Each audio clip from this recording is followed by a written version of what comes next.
¿Qué tal? ¿Cómo les va? Bueno, seguimos conversando así en forma amigable acerca de las parábolas del Señor y en el audio anterior hablamos un poco del misterio tan hondo, ¿no?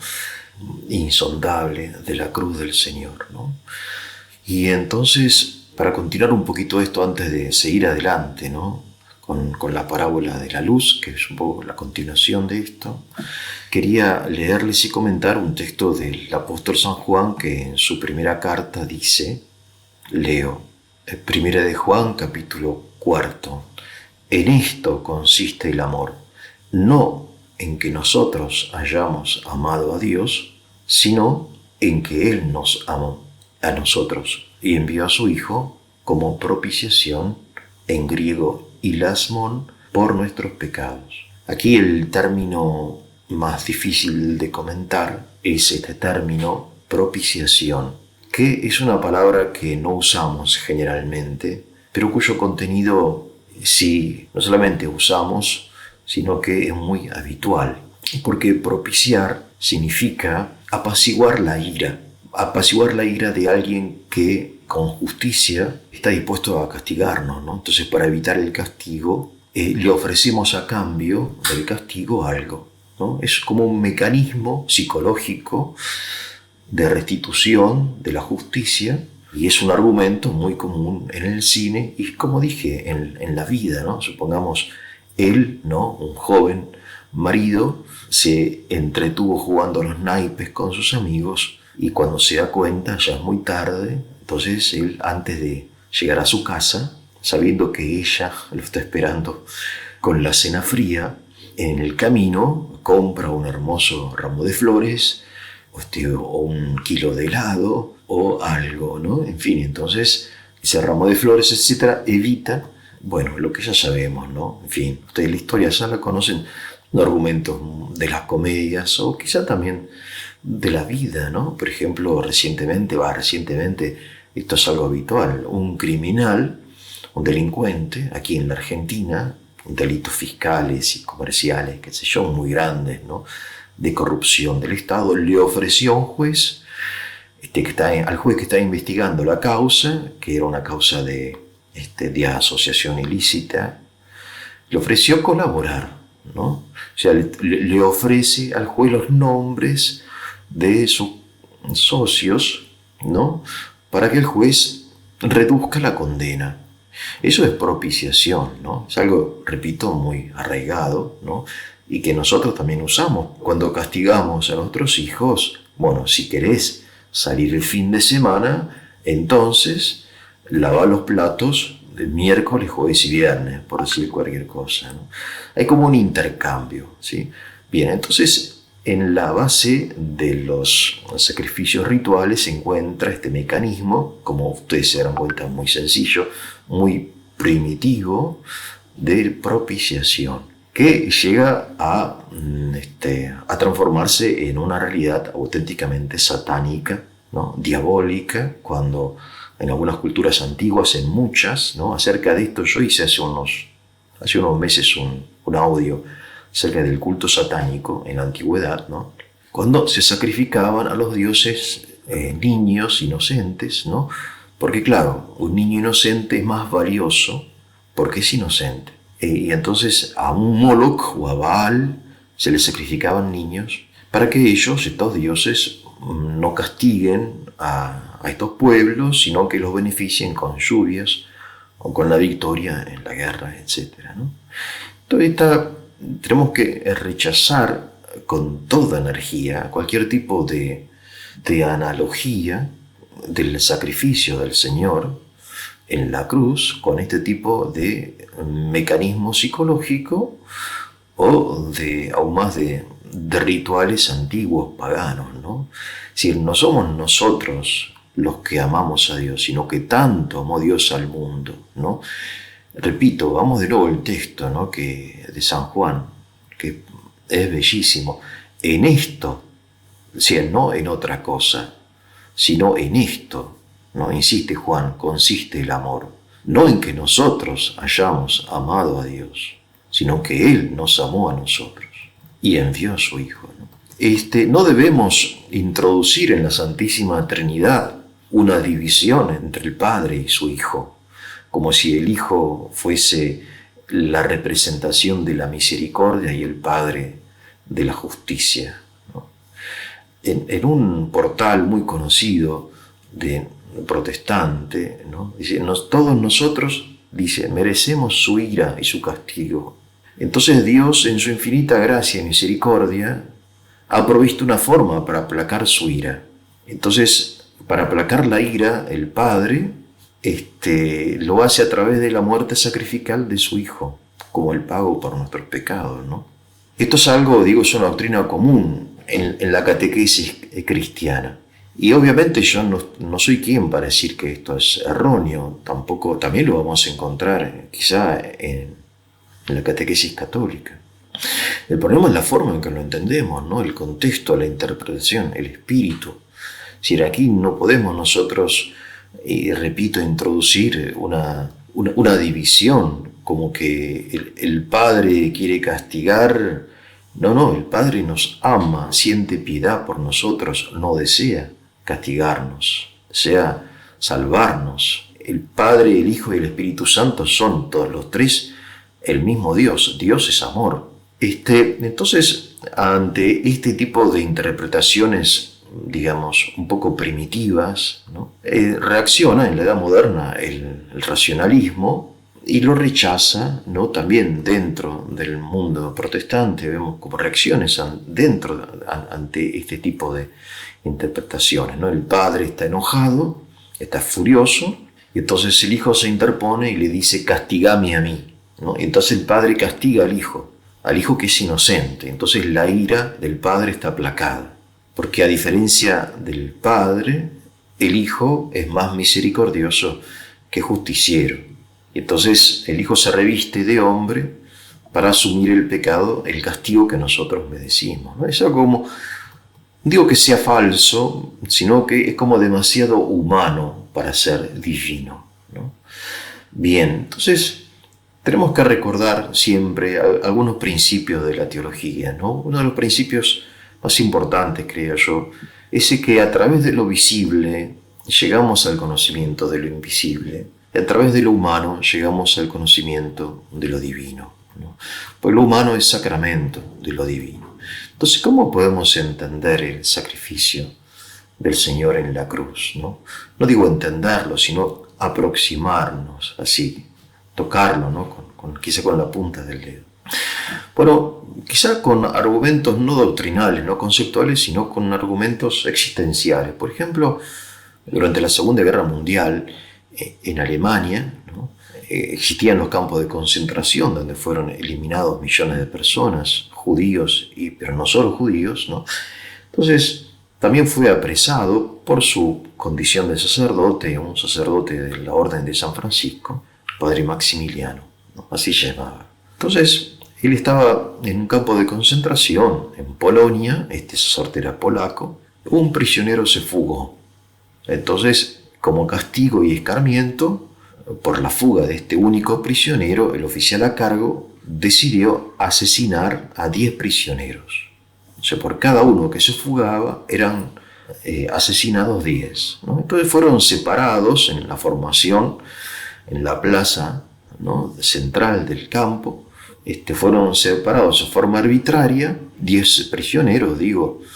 Entonces un oficial fue señalando, 1, 2, 3 personas, un paso al frente, usted un paso al frente, usted le pasa al frente. Entonces estos desdichados, los que eran señalados, daban un paso al frente con resignación, pero uno se desmoró emocionalmente y empezó a suplicar, ¿no?, como a desesperarse, que no quería morir, que él tenía esposa, tenía hijos, etc., ¿no? Entonces, en ese momento, el padre Maximiliano se acerca al oficial, estaban todos en silencio, él sale de la formación, Maximiliano, y se ofrece a sí mismo para ocupar el lugar de este desdichado. Entonces, el oficial alemán aceptó el intercambio, ¿no? El primero fue liberado y el padre Maximiliano fue condenado. Y finalmente fue asesinado, murió, ¿no? Es decir, San Maximiliano Kolbe. Yo dejo de lado los detalles que son extremadamente importantes y vale la pena conocer la vida del padre y la obra también del padre Maximiliano para concentrarnos en lo esencial de esta historia. ¿Qué es lo esencial? ¿Qué es lo asombroso? ¿Qué es lo conmovedor? ¿No? ¿Cuál es la belleza moral que rescatamos? Y esta es una pregunta que no solamente los creyentes pueden responder, sino cualquier persona que tenga un mínimo sentido moral entiende que la belleza moral en toda esta deformidad del campo de concentración está en el acto heroico del padre Maximiliano, que por amor a este desconocido ofrece su vida a cambio. Y quizás nosotros hubiésemos obrado de otra forma, ¿no? Como la gran mayoría de los prisioneros, nos hubiésemos quedado en nuestro lugar, digamos, agradeciendo a Dios no haber sido elegido para ser asesinado. Si hay que tener un nivel de amor extraordinario para ofrecerse a cambio de un desconocido. Quizás si uno de los señalados hubiese sido, no sé, nuestra esposa o nuestro padre o nuestro hijo, hubiésemos aceptado este intercambio, pero un desconocido no. Porque nuestra empatía no llega tan lejos, ¿no? Podemos dar la vida por el fruto de nuestras entrañas, pero no por un extraño. Bien, pero hay casos, por ejemplo, en el año 2018, en el año 2018, en la ciudad de Carcasona, hubo un atentado terrorista, ¿no? Islamista. Un terrorista secuestró a varias personas en un supermercado. Esto sucedió hace muy poco tiempo, ¿no? Entonces un gendarme, el teniente Arnaud Beltrame, se puso a disposición del secuestrador a cambio de una mujer desconocida, no era su esposa, tampoco era su madre, su hermana, ¿no? El terrorista aceptó el intercambio y finalmente asesinó a Beltrame. Claro, de nuevo, ¿no? Este hombre, este gendarme, no conocía a esa mujer. Y uno se podía preguntar, ¿y por qué lo hizo? Bueno, esta es la belleza moral, la grandeza moral de algunos hombres excepcionales, ¿no? Digo, el caso del padre Maximiliano y el caso de Arnaud Beltrame son ejemplos de amor cristiano, que obviamente son un reflejo pálido del amor de Dios a la humanidad. Pero no son solo ejemplos, sino que son argumentos, o sea, auténticos argumentos existenciales, ¿no? Es decir, porque en definitiva el argumento cristiano es el ejemplo del cristiano, ¿no? Es decir, el Señor nos llama a dar ejemplo. Esto lo vamos a ver en la próxima parábola, cuando el Señor nos diga, siguiendo el texto, ¿no? Ustedes son la luz del mundo, etcétera, que los hombres vean sus buenas obras, etcétera, ¿no? Entonces, lo que sorprende es la intensidad del amor de quien se sacrifica por un desconocido. Romanos 5:8, leo de la carta de San Pablo a los romanos. Fíjense ustedes, ¿no? Cómo San Pablo utiliza aquí la analogía. A duras penas habrá alguien que muera por un justo. Quizás alguno se atreva a morir por un justo, pero Dios demuestra su amor para con nosotros, que aun siendo pecadores nosotros, Cristo murió por nosotros, ¿no? Fíjense, qué texto interesante, ¿no? Qué texto tan como humano, porque San Pablo aquí tiene una expresión, ¿no? A duras penas, apenas, difícilmente, ¿no? En latín vix se dice, acaso, tal vez, quizás, alguien muera por un justo. Sí, quizá por un justo, ¿no? No lo excluye, pero es una excepción, una rareza. Algo muy raro que alguien muera por un justo desconocido, ¿sí? A duras penas, ¿no? Pena significa dolor. Entonces, Pablo está haciendo aquí una comparación entre la conducta habitual de un hombre que en general se sacrifica solamente por aquellos a quienes ama, ¿no? Y no por un desconocido, y la conducta extraordinaria, fuera de lo común, de Cristo, que muere no solamente por desconocido, por sus enemigos, ¿no? Cristo muere por sus enemigos, porque estábamos enemistados con Dios, dice San Pablo.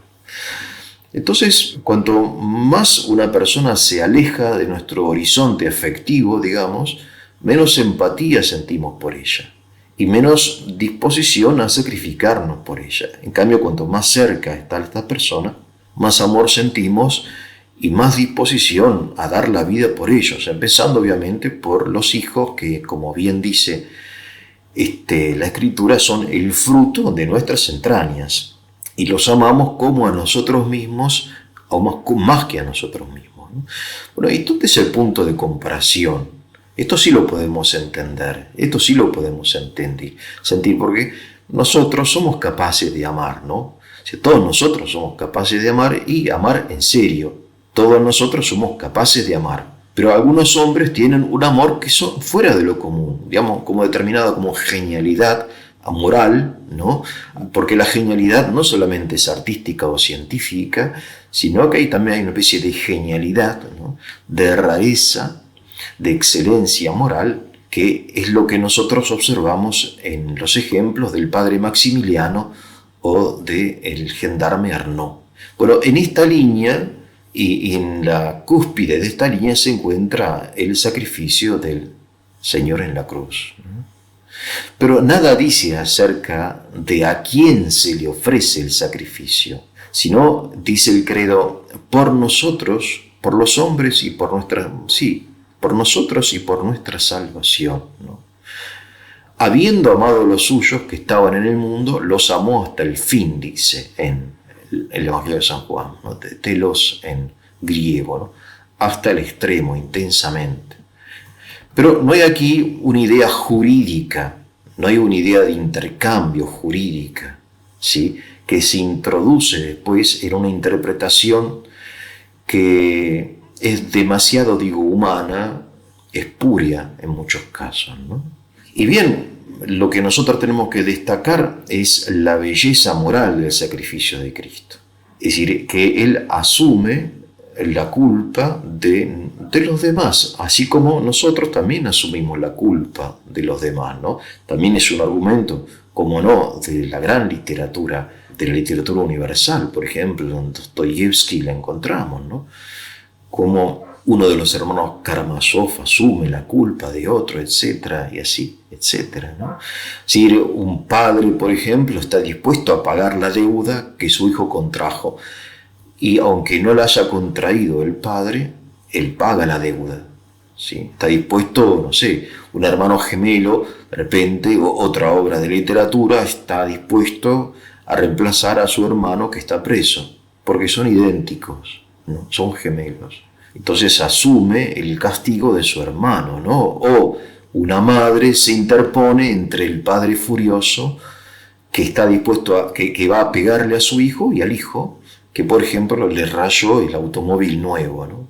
O uno le dice, si para tranquilizarte tenés que castigar a alguien de mi familia, también un argumento de una película acerca de la mafia, castigame a mí y no a mi hijo o a mis hijos, ¿no?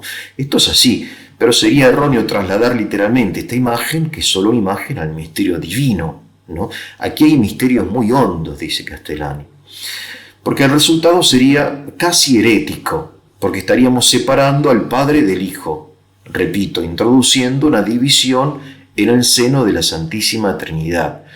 El Hijo compasivo frena, detiene la mano del Padre que está a punto de caer sobre nosotros, ¿no?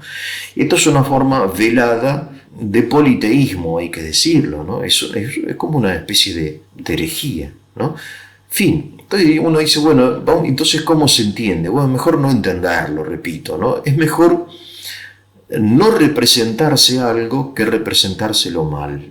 O sea, el silencio es mejor que la charlatanería y el reconocimiento de la propia ignorancia es mejor que el error. Y el asombro teológico, ¿no? Esto de aquí hay misterios muy, muy hondos, es mejor que la pedantería, como si nosotros sí entendiésemos qué significa satisfacción, propiciación, pago, ¿no? Que son expresiones, repito, que encontramos en la Biblia, pero que son metafóricas o análogas, que se deben entender no literalmente, no en forma unívoca, sino en un contexto del todo determinado, por un contexto definido por esta idea sublime, que es la idea de que Dios es amor. Entonces, a ver, nosotros predicamos, repito, y esto es un poco de lógica, algunos conceptos, pero estos conceptos no contienen la verdad, sino que la señalan, ¿no? Son metáforas que forman parte de un mosaico, cuyo espíritu de este mosaico enorme, que es la Sagrada Escritura, la Sagrada Doctrina, cuyo espíritu está en este término. Dios es amor, ¿no? O, como dice San Ireneo, la gloria de Dios es que el hombre viva. Bien, sin por esto renunciar a la exigencia de la verdad y de la justicia, ¿no?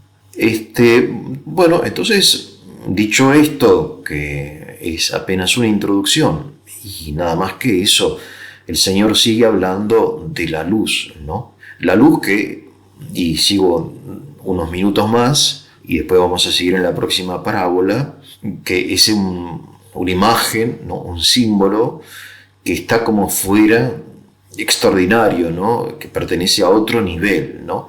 Ustedes son la luz del mundo, les dice el Señor a sus discípulos. Una ciudad situada sobre un monte no se puede ocultar. Leo del Evangelio de San Mateo. Tampoco se enciende una lámpara para ponerla debajo de un canasto, sino sobre un candelero, para que alumbre a todos los que están en la casa. De modo semejante, dice el Señor, fíjense cómo esta expresión, de modo semejante, ya el Señor está anunciando que se trata de una semejanza, que brille vuestra luz ante los hombres, para que ellos, viendo vuestras buenas obras o buenas acciones, glorifiquen a vuestro Padre que está en los cielos, ¿no? Bien, entonces vamos a empezar ahora, en estos minutos que nos quedan, a reflexionar acerca de la luz, que es un símbolo muy complejo, que ya le digo, está aparte de cualquier otro símbolo, y que encontramos al inicio de toda la Sagrada Escritura, cuando en el libro del Génesis, en el versículo 3 del capítulo 1, dice, y dijo Dios, sea la luz, y hubo luz.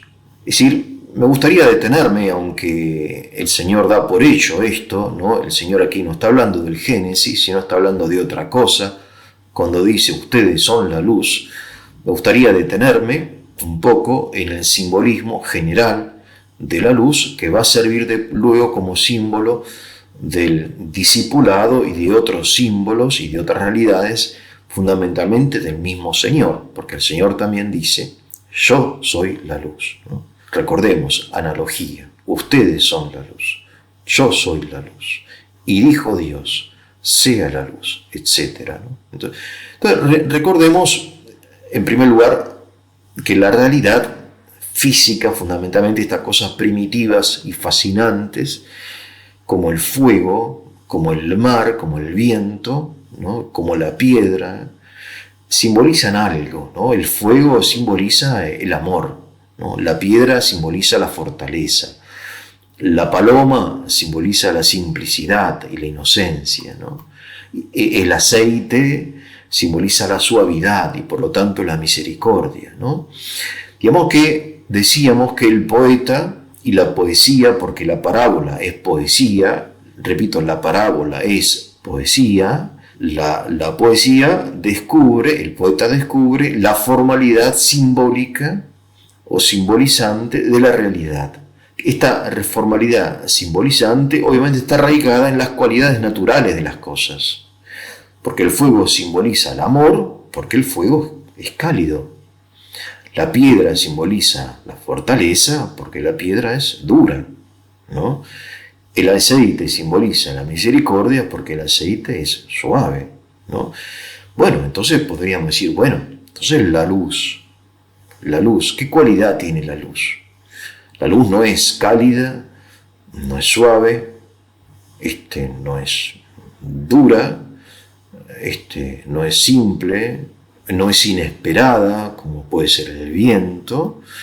Entonces, ¿qué cualidades tiene la luz? Y de repente descubrimos con asombro que la luz no tiene cualidades, que la luz no tiene forma, no tiene figura, no tiene color, no tiene cualidad.